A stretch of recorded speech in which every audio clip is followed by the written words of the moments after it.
We are back in Pine Grove Studio B. I'm your host, Thomas Frank Carr, here on the BWI Daily Edition. With me today, Dave Eckert, to talk about a wide range of things. He is one of our intrepid reporters at Blue White Illustrated. He covers hockey, he covers basketball, he covers football. Do you cover highlight as well, Dave? And by the way, Happy New Year's Eve. Happy New Year's Eve to you as well, T. Frank. I guess I'm just the utility infielder, right? You need a guy to give the regulars a day off. I come on in and I'll get you a single, maybe a double.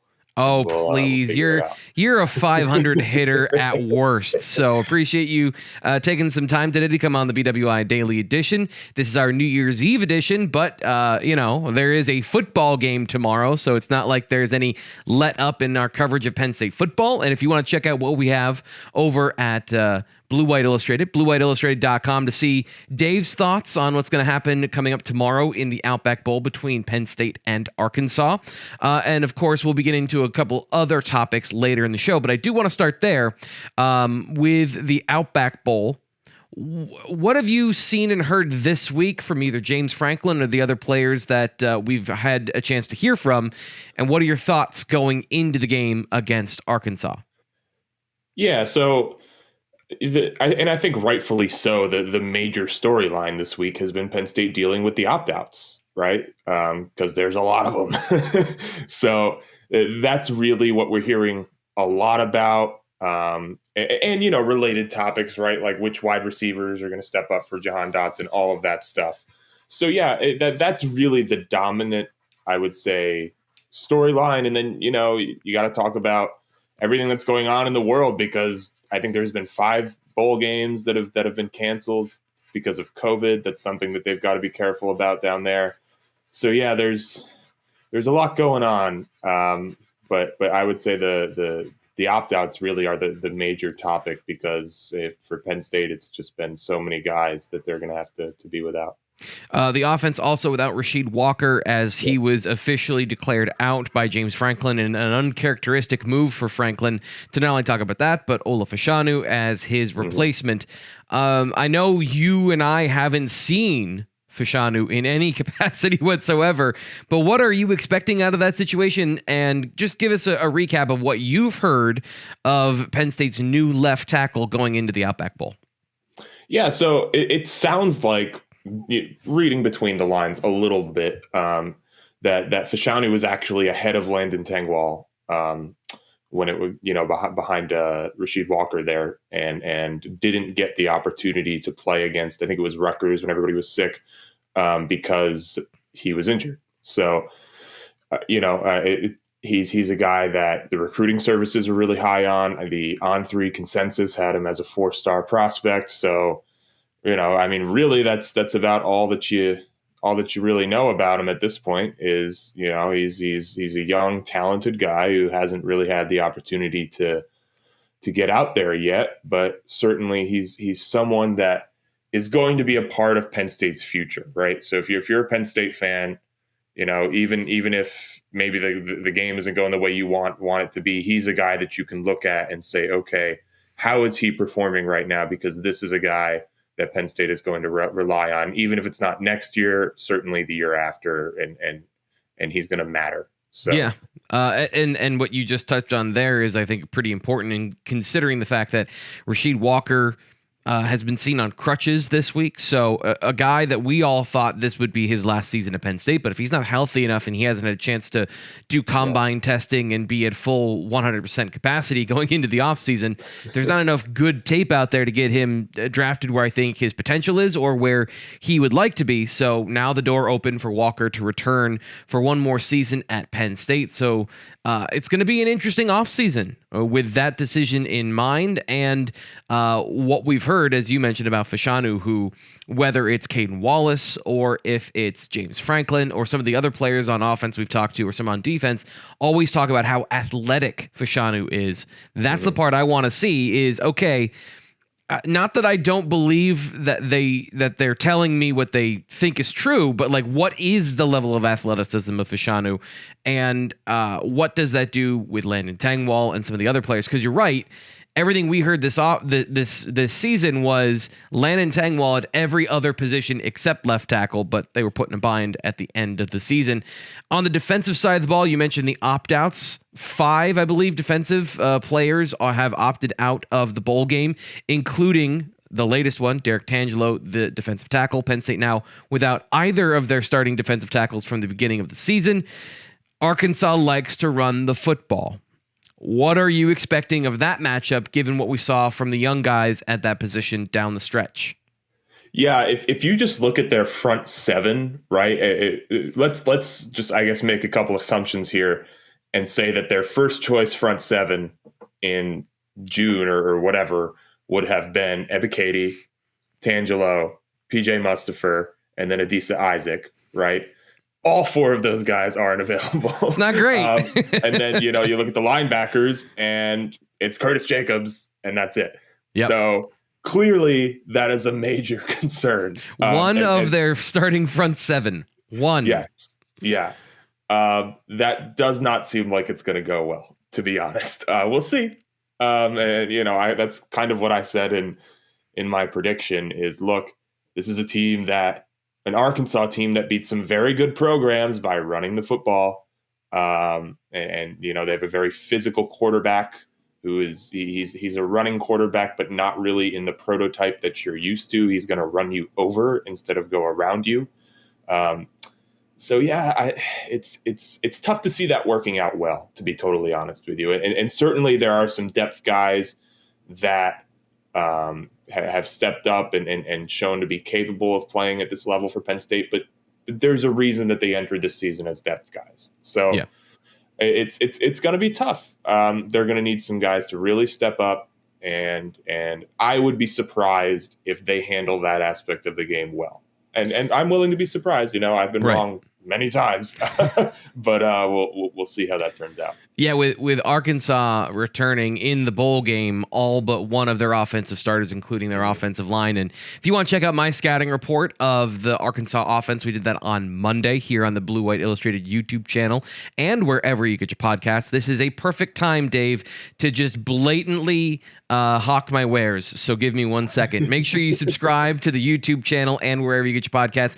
And if you're in the festive mood with the new year ringing in tonight, if you're watching this on Friday, give this video a like, because you're hanging out, not paying attention at work. Why not? Why not? Also, BlueWhiteIllustrated.com if you want to see what Dave has to offer. You want to see what Penn State is doing, not just in the bowl game, but in other sports as well, as we transition out of football into some of the Olympic sports and winter sports. $1. You sign up for $1, you get 12 months of access, and at this point, it goes January to January. That is a great decision. You get 12 months of access for just $1, and the amount of content and the amount of coverage we put out, no one matches it. From what Dave does, to what Greg does, to Ryan in recruiting, to Nate with his inside information, his perspective on the program and the university and athletics as a broad view, to my X's and O's, no one has you covered from side to side of football, basketball, hockey, wrestling, all of it. Sign up for just $1. So, Dave, with that in mind, any last thoughts on the game coming up tomorrow before we transition to some of the other topics I wanted to get to today? Yeah, as much as, we just kind of portrayed the depth situation as a negative because of the opt-outs, at the same time, it's a great chance to look at what's coming up and get yourself appraised of some of the guys who are going to be key guys for Penn State next season and the year after. So that, to me, is something that I'm looking forward to. It might not bode super well for Penn State in this particular game, but just getting a sight of those guys, because we haven't gotten to see extended periods of play for a guy like Jamari Button, for example, who we expect to play. So that's really what I'm looking forward to. Even guys like Kalen King, we have seen more of, but we haven't seen a healthy dose of in a single game. I think the lasting impression we'll have of him in 2021 was the Michigan game where he gave up the late touchdown. And I don't think that's indicative of who he is as a football player. Not. So seeing him in some big situations in this game would be very interesting. I think that's a great point. And by the way, if you want to check out the postgame show and the recap stuff that we're going to be doing next week, we'll be doing BWI Live on Monday. We'll also have all kinds of content from my scouting report to Dave's thoughts on the games, grades, all that stuff after the Outback Bowl. So it's not going well from actually just playing games for the rest of Penn State sports. Can you give us an update on Penn State hockey? We'll start there as far as what's going on with the COVID situation and the team's plans for the new year. Sure. So for those who don't follow ice hockey, typically there's a break in December for everybody. Penn State had a 2-week break. They were supposed to come out of it this weekend for a series with Maine, which actually would have been a pretty interesting series, I would say. Maine is a program that has historically been pretty good. They're not that good this season, but Maine had some COVID problems, so that series got nixed. Now instead, Penn State is going to play Army for one game. They are going to Army, so it's an away game instead of a home game. So yeah, they're mixing and matching there, but yeah, clearly. And if you look at college basketball, is the same way. College hockey, the rest of it. I mean, the scheduling is going to become a challenge, and is a challenge already. Clearly. Yeah. So what has that been like as far as the scrambling and what you've heard from people as far as how quickly they've had to put together a series with Army or with whoever when it comes to winter sports? Yeah, I mean, clearly, I mean, Penn State hockey, I think, probably just wanted to get a game, right? Because they're getting back into Big Ten play next week. They haven't played in 2 weeks. I mean, at some point, they just need to get their legs under them. So, acting quickly to get that Army game is important. And although, I mean, it is a little bit of a trap game. I think Army's decent. They got to go to Army, so I don't know if they're thrilled with that aspect of it, but at this point you can't be picky. You know, you need games. It's tough. It's really tough. Penn State basketball, right? They haven't played in almost 3 weeks now. Yeah. What's the situation there as far as the COVID situation on the team, and then what they've been dealing with outside of that as we see a surge in cases across the country, not just in sports? Right. So they had an outbreak coming out of their Michigan State game. They had several, or I don't know if it's several, they had some positive tests that forced the cancellation of a road game at VCU and a home game with Quinnipiac just after Christmas. After the Quinnipiac game, they were slated to play Delaware State. And they're all out of the COVID protocol. They're doing return to competition testing with their team doctors. But Delaware State had a COVID problem, so that game got canceled too. So now they've got a big gap in competition, and they've got to play Indiana on Sunday. So that's tough.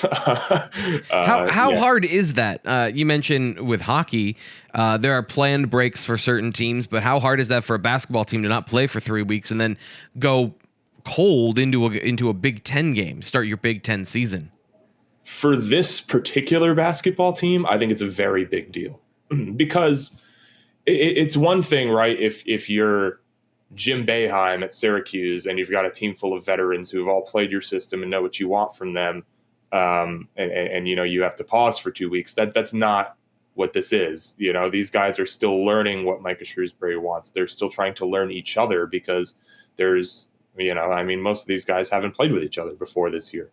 Penn State is kind of a mix and match of some guys left over from Pat Chambers and Jim Ferry's tenures and some transfers that Micah Shrewsbury brought in before the year. So to not play, and maybe more importantly, to not practice up until the very end of this period here, I think that's a big deal because not only do you lose your sharpness, you lose whatever semblance of a rhythm that you had but before the problem, but you also lose 2 weeks or whatever it is of time to develop and time to generate this chemistry that, if Penn State is going to have a productive second half of the season, is going to be necessary. So yeah, it's for them. I think it's a problem. I think it's a big problem.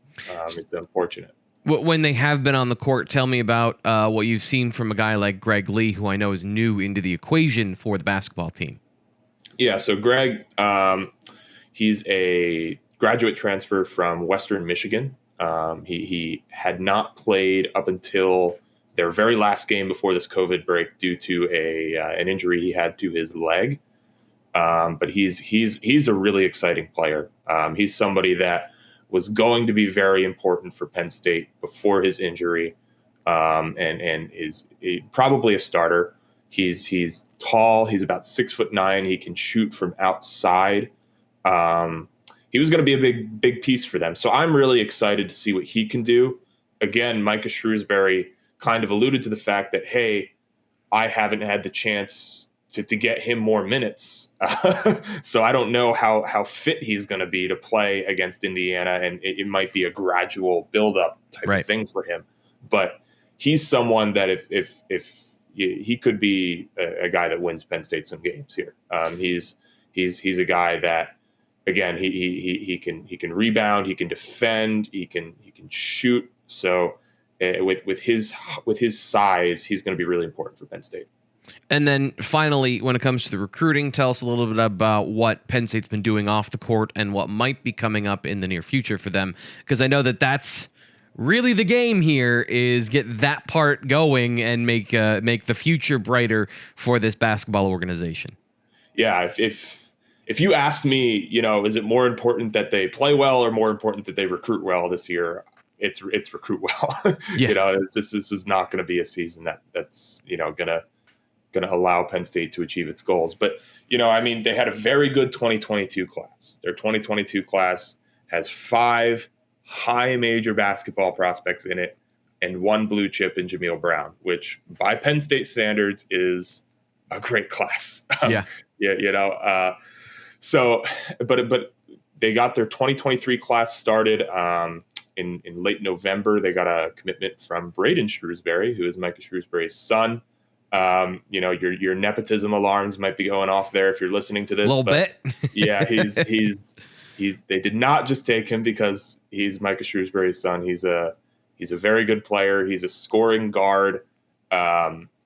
He comes from, the Indiana basketball pyramid, which again, Indiana and basketball, it's like Florida in football. So he's a guy who is going to play. He's not going to ride the bench. Penn State actually, their staff had other staffs telling them, hey, if you don't take this kid, you're crazy. So he's a big piece. Looking ahead at some of the other names here, somebody that I'm watching closely is Logan Imes. He's another Indiana guy. He actually played on the AAU circuit with Braden Shrewsbury last summer with Indiana Heat. He's a true point guard. He is the leading scorer on the best team in Indiana right now, or at least the best team in the Indianapolis area. That's Zionsville. Last I checked, they were unbeaten. He's averaging about 20 points a game. He's been up to Penn State. He's very interested. I talked to him last week. If you want to, again, subscribe, you could read the interview. He's a guy that he has a really good relationship with the Shrewsbury family. He's been impressed by Adam Fisher, one of Penn State's assistant coaches. So he's someone I'm watching really closely. You won't find him on the recruiting rankings, but Penn State thinks that's a good thing because he's going a little bit under the radar. And again, I know people don't like to hear this, but if you're Penn State without some sort of connection, like, you're probably not getting the guys that aren't going under the radar. Right. If he's got a Duke offer, he's not come to Penn State. I'm sorry. Right. So, and even some of the ones you do have a connection with, you're probably going to miss some of those as well. Yeah, we learned that with Derek Lively. He's a guy that I think is exciting. I do get the vibe that he's waiting to see whether Indiana or Purdue might get involved. They both took point guards in this class already, which I think helps Penn State. But yeah, he's an exciting player. He's got offers from Butler, Creighton, Virginia Tech.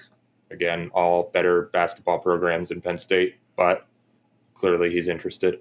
Then you look elsewhere. Another guy to keep an eye on is Deshaun Harris-Smith.